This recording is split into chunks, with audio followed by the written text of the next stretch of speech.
Жігіттер, жеке театрларыңыз құтты болсын. Театр ашу, спектакль қою кімнің идеясы болды?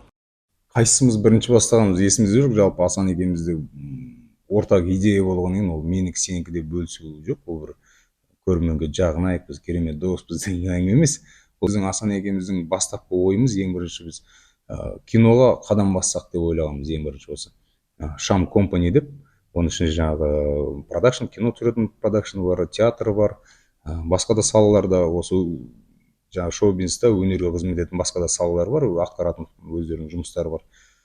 Сонымен бастадық. Кейін жаңағы карантин болды, мынау әлемдегі өзгерістер бар, саяси басқа да жаңалықтар. Сонымен бізге ол жағы тиімсіз болды және қаражат көп кетеді.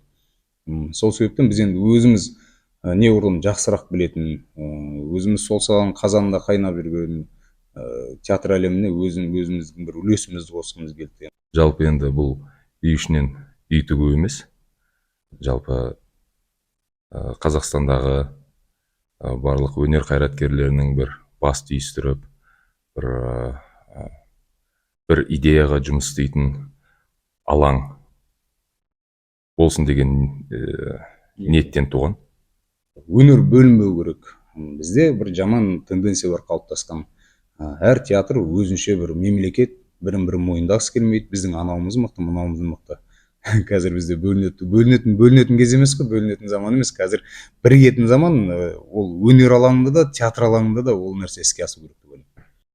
Және қосымша қомақты табыс көзі екенге растайтын шығарсыздар. Бұл театрға қойылған қаржылық мақсат қандай? Бала шағаның қамы деген ол бір жақ, бірақ негізгі идея ол ақшаны сен басқа жерден де таба аласың. Театрдан байып кетпейтін ол белгілі. Халықты өнерге тәрбиелегің келсе, сахнаға тәрбиелегің келсе, жақсы жалпы мәдениетке үйреткің келсе, ең бірінші өнерге көбірек күш салу керек. Ал біздің қолымыздан келетін нәрсе сол.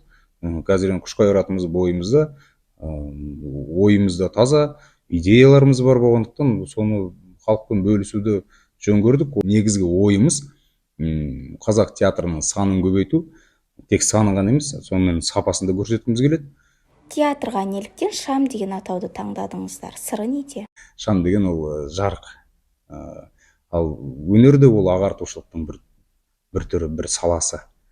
Сондықтан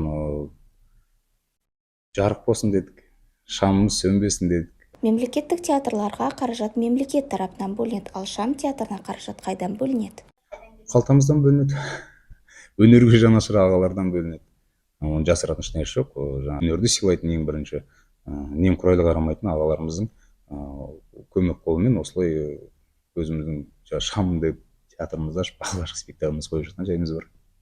Спектакль қою оңай және арзан дүние емес. Шам театрының алғашқы спектакліне қанша қаржы жұмсалды?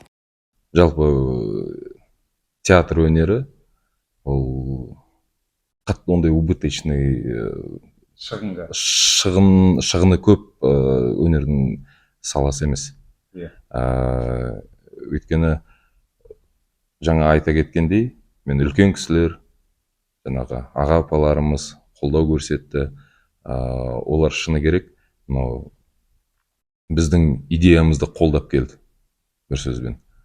Шығын тек сол декорациясы бар, сосын жаңағы сахнадағы реквизиттеріміз бар, сосын осы театрда бірге істейтін, жаңағы светте жұмыс істейтін, мысалы жаңағы музыкасы бар, музыкант жігіттерге, сол звукорежиссерларға ғана бердік. 3 миллион, 3,5 миллиондай кетті. Алғашқы туындымыздың шығуына сондай қаражат кетті. Байқағанымыз, билет құны да арзан емес, көрермен жиналмай қалады деген қорқыныш жоқ па? Біз енді сондай арзан өнер адамымыз деп айтпаймын деп өзін жыртылады. Жаңағы мемлекетке қарасты театрлардағы билеттің бағасы қолжетімді. Өйткені өздерің жаңа айтып отқандай, ол жақта мемлекеттің қаражатымен, солардың қолдауымен театр функционировать етіп тұр. Ал енді біздің театрдың функционировать ету үшін ол жаңағы біздің демеуші ағаларымыздың ақшасына қойылғаннан кейін біз оның бәрін қайтаруымыз керек қой. Оның бәрі тегіннен келген дүние емес. Тіпті келген күннің өзінде де әр нәрсенің судында сұрау бар. Және бұл бір деп қойымыз. Одан кейін қазір Ресейден Безруков, не болмаса Машков келсінші, олардың билеті ең арты 10 мыңнан басталады. Қазақтар барады Кем. соған. $100 басталады алдыңғы рядтары.